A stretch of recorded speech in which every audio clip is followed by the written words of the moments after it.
Puis là, ben, ça faisait juste 50 minutes qu'elle était là. Puis en fait, ça a vraiment été du ça va bien à OK, le bébé est là. Fait que là, c'est ça. Donc, elle a noté à midi. Fait que là, c'était 11h53 quand j'étais à la toilette. Elle a noté à midi que j'ai dit que ça pousse. Je sentais là, que ça pousse. J'y ai dit, moi, elle n'a pas vérifié mon col, là, mais c'est écrit dans mon résumé là, que c'est probablement dilaté à 10 à ce moment-là. Mais c'est ça, là, j'y ai dit que je trouvais que ça poussait. Elle m'a dit, je le vois, tu sais, le ventre, il pousse différemment. Là. On voit que la contraction est différente. Elle était vraiment pas paniquée du tout.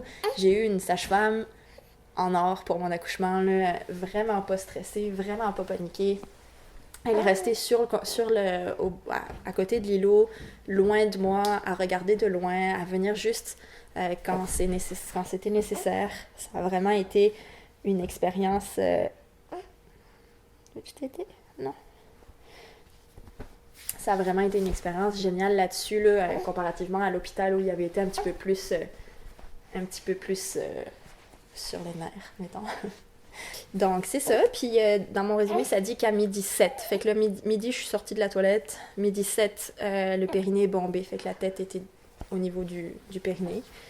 Fait que ça a vraiment été très, très vite. Après, là, moi, ça a été mon petit moment de panique. Là. J'étais prête mentalement, là, mais on n'est jamais assez près, je pense. Et donc là, ça a été le moment où j'ai dit ça va trop vite. Ça a vraiment déboulé super vite. Et même si je gérais l'intensité, j'avais peur qu'elle déchire tout sur son passage. Pour moi, elle m'a dit le périnée bombe, la tête est à la vulve. Là, j'étais comme, c'est trop rapide. Là, je l'ai même pas senti descendre. Puis à mon premier accouchement avec Maëlle, j'ai senti descendre. Je me souviens de cette sensation-là parce que ça m'avait vraiment marqué là, de sentir le bébé descendre dans le bassin. C'était fascinant. Puis là, je l'ai même pas senti. C'est comme si elle était rendue, elle était dans l'utérus, puis d'un coup, elle était rendue à la vulve. Et c'était trop rapide pour moi. Dans ma tête, j'avais besoin d'une pause. Et pas parce que j'étais fatiguée, mais parce que j'avais peur qu'elle déchire tout sur le passage. Et j'avais eu une déchirure avec Maëlle. Et là, j'avais peur que ça se reproduise à nouveau, là, même si je me doutais que ça allait probablement... Les chances que ça arrive, même si je me doutais que les chances que ça arrive, mais étaient quand même grandes. Là. Une fois qu'on déchire, une fois, les tissus sont fragilisés, puis il y a quand même des grandes chances pour qu'une déchirure arrive à un accouchement subséquent. Fait que là, j'ai dit, ça va trop vite. Et la sage-femme est venue me rassurer, elle m'a dit, ben, tu sais, prends ton temps, c'est correct, faut suivre le rythme du bébé, puis il n'y a pas de presse.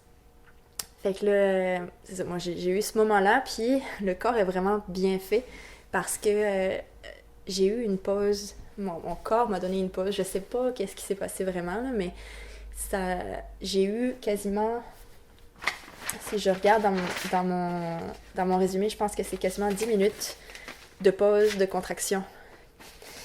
J'ai dit ça va trop vite à midi 10. Puis elle a mis cheveux visibles quand il y a une contraction. Puis tu pètes. Maman très calme. Le papa massait mon dos. Moi, j'étais couchée sur le côté, quelque chose que j'ai pas... à partir du moment où j'ai été me coucher dans le lit, je me suis couchée sur le côté. Puis Maëlle veut 2 bébés, c'est ce que Maëlle disait. La sage-femme m'a dit que de garder c'est ça, moi j'ai dit que je voulais que bébé reste dedans parce que ça allait trop vite. Et c'est ça, pas de contraction depuis midi 10, il est rendu midi 18. Fait que c'est ça, j'ai eu 10 minutes quasiment sans aucune contraction. L'ambiance était calme, puis moi, ça m'a paru une éternité. Puis dans ma tête, je me disais, moi, j'ai eu une pause, ça a duré peut-être 15 minutes ou 20 minutes, mais en vrai, ça a peut-être duré 2 minutes. Puis j'étais vraiment étonnée de voir dans mon résumé qu'en fait, ça a quand même duré 10 minutes.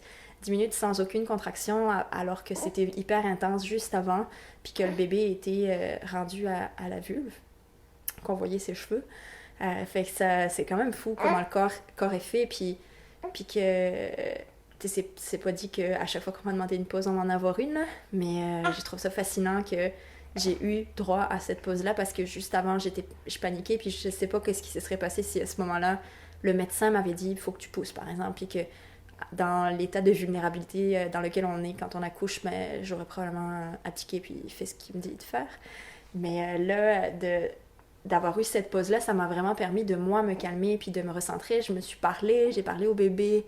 Je me souviens plus exactement qu'est-ce que je me suis dit, mais je me suis dit, on va y aller doucement, on va y aller à ton rythme, on est prêt pour que tu arrives, prends ton temps, puis une contraction à la fois, genre, de rester souple et de rester détendu. Fait que ça m'a vraiment permis de moi me calmer, puis après ça a vraiment bien été. Après ça, j'étais beaucoup plus calme et vraiment pas stressée pour la suite.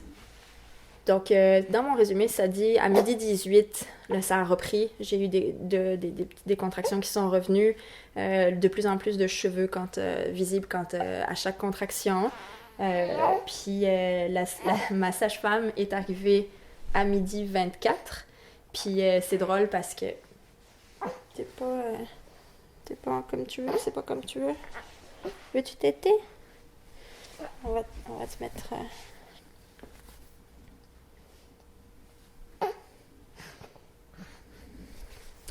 Puis c'est drôle parce que c'est là que ma sage-femme est arrivée. C'est drôle parce que je disais à la blague, la sage-femme, on l'a attendue, puis elle est arrivée juste à temps pour voir le bébé sortir. Et c'est ça encore là, le fait d'avoir le résumé écrit noir sur blanc, c'est vraiment ça qui s'est passé. Ma sage-femme est arrivée à midi 26. Elle a pris le relais, puis dans le fond, à midi 27, la tête est sortie, et à midi 29, le corps est sorti. Fait qu'elle est arrivée 3 minutes avant que le bébé sorte. Et elle est arrivée vraiment... elle a pas eu le temps de mettre sa blouse, juste le temps de mettre des gants. Maisie est née avec 2 tours de cordon autour du cou. Donc elle est arrivée, elle a fait faire sa pirouette, puis le corps est sorti. Ça a vraiment été très vite. Et dans ma tête, j'avais vraiment je m'étais vraiment dit que j'allais pas pousser. C'est quelque chose, je l'ai déjà dit dans mes vidéos, c'est quelque chose que j'avais regretté un petit peu pour l'accouchement de Maëlle. Je voulais pas pousser, puis mon médecin m'a dit de pousser. Puis bon, rendu là, c'est ça, on sait pas trop pourquoi, fait qu'on le fait. Puis là, j'avais préparé ma sage-femme, j'avais dit, là, s'il n'y a pas besoin de pousser, je veux pas pousser activement. Mon corps, il est capable de le faire... il est capable de le faire tout seul. Il n'y a pas besoin de moi pour pousser. Là. Mon utérus, il est capable de pousser tout seul. Et donc, j'ai pas envie de donner, de forcer plus. Là, des fois, de forcer trop, ça fait en sorte que c'est là qu'on déchire ou c'est là qu'il y a des problèmes. Donc là, je voulais vraiment laisser faire mon corps naturellement, à moins qu'il y ait besoin, là, puis qu'on ait besoin d'accélérer les choses. Fait que moi, je me disais, pas forcer. Vraiment, si c'est pas cette contraction-là, ce sera peut-être la suivante. Et de prendre une contraction à la fois, d'y aller doucement, de la laisser sortir à son rythme et de pas pousser le corps. Donc, c'est ça. Ça s'est fait de même. Puis, le premier cri se dit à 12h30. Et donc, elle avait deux tours de cordon autour du cou. Ça a très bien été. Dans le fond, il faut savoir que les tours de cordon autour du cou, c'est vraiment un peu problématique pour la majorité des bébés. Il y a beaucoup de bébés qui naissent avec des cordons autour du cou, puis il ne faut pas avoir peur de ça. Nous, c'était un petit peu serré. Fait qu'ils ont fait de suite une petite pirouette pour les défaire, puis ça a bien été. Ça a fait en sorte qu'elle était un petit peu bleue quand elle est sortie, puis qu'elle a mis du temps à respirer, mais elle a mis du temps à devenir plus rosée. Donc, elle a eu un petit peu d'oxygène une fois qu'elle est sortie, on l'a mis sur moi, puis elle a eu un petit peu d'oxygène quand elle était sur moi. Donc, c'est mon chum qui mettait au-dessus de sa tête le truc pour l'oxygène. Et pour qu'elle devienne rose un petit peu plus vite, parce que les tours de cordon étaient un petit peu serrés. Mais ça a bien été pendant l'accouchement. S'il avait été plus serré, là, il aurait coupé le cordon tout de suite. Mais là, c'était pas le cas, puis elle s'est bien défaite. Puis personne ne s'en est rendu compte. Moi, je me suis rendu compte de rien. Là. Ça a été super vite, puis c'est ça. Je l'ai su parce qu'elles me l'ont dit après, mais ça m'a pas... j'ai pas eu de stress, puis même ma belle-mère qui était à côté puis qui voyait, elle l'a vu faire la pirouette, puis elle a pas Elle a pas paniqué ni rien. Fait qu'après, c'est là qu'on a découvert le sexe. Puis c'est quand même drôle parce que au début, je pensais qu'on allait avoir une fille. Et finalement, tout le monde autour de moi qui était enceinte était dû pour avoir des filles. Fait que là, je me disais, ça se peut pas que j'ai une fille, moi aussi. Là. À un moment donné, il faut équilibrer les statistiques. Fait que ça va être un garçon. Donc, je m'attendais à avoir un garçon. Et quand elle est née, ben, les petites filles ont la vulve, ont la vulve enflée quand elles naissent, au même titre que les petits garçons ont les testicules enflés quand ils naissent. Et donc, moi, quand je regarde de loin, j'ai pas trop vu ça. Et pour moi, j'ai vu 2 testicules. Fait que je pensais que c'était un garçon encore. Puis là, mon chum me regarde, puis il dit « Ah, c'est une fille! » Puis là, je dis « T'es sûre? » Je regarde une deuxième fois, puis ok, bon là, j'ai vu. Mais c'est drôle comment, avec toutes les endorphines, puis le buzz à la fin de l'accouchement, ben, en tout cas, c'est quand même drôle. J'y ai pas cru au début quand il m'a dit que c'était une fille. Il a fallu que je vérifie une deuxième fois. Une chose que j'ai pas dit, c'est quand elle est sortie, c'est moi qui l'ai récupérée tout de suite. Pour Maëlle, c'était Maxime qui avait été... J'ai accouché dans la même position pour Maxime, puis pour Maëlle, puis pour Mézi, sur le côté. Et pour Maëlle, c'est Maxime qui est allé le chercher, puis qui me l'a amené. Et là, j'avais demandé à le faire moi, à récupérer Mézi moi, si j'étais dans une position qui me le permettait. Là, j'étais sur le côté. Et c'était tout à fait faisable. Fait que c'est moi qui l'ai pris, puis je l'ai posé à côté de moi. Et c'est vraiment beau parce que dans la préparation à la naissance de Quantique Mama que j'ai suivie, elle le dit que si on laisse les femmes récupérer leur bébé, qu'on leur donne pas, c'est vraiment différent l'ambiance parce qu'on pose le bébé puis nous on est dans notre buzz d'endorphine, on est vraiment sur notre nuage, puis on pose le bébé puis c'est pas genre l'euphorie puis l'hystérie tout de suite qu'on peut voir dans beaucoup d'accouchements, c'est vraiment plus nous on est en haut puis ça nous prend quelques secondes, ça va vite là, mais ça nous prend quelques secondes pour faire connaissance avec notre bébé puis retomber puis réaliser en fait que le bébé est là, puis c'est exactement ce qui s'est passé. Je l'ai posé dans le creux de mon ventre, là, j'étais sur le côté. Et on dirait que ça m'a pris quelques secondes, probablement juste 2 ou 3, là, pour redescendre de mon buzz, de mon nuage d'endorphine, puis réaliser que le bébé était vraiment là, puis qu'elle était avec nous. Puis ça nous a pris quelques minutes encore avant de penser à regarder le sexe. On a comme oublié ça, puis c'est ça a pris quelques minutes avant de réaliser tout ça.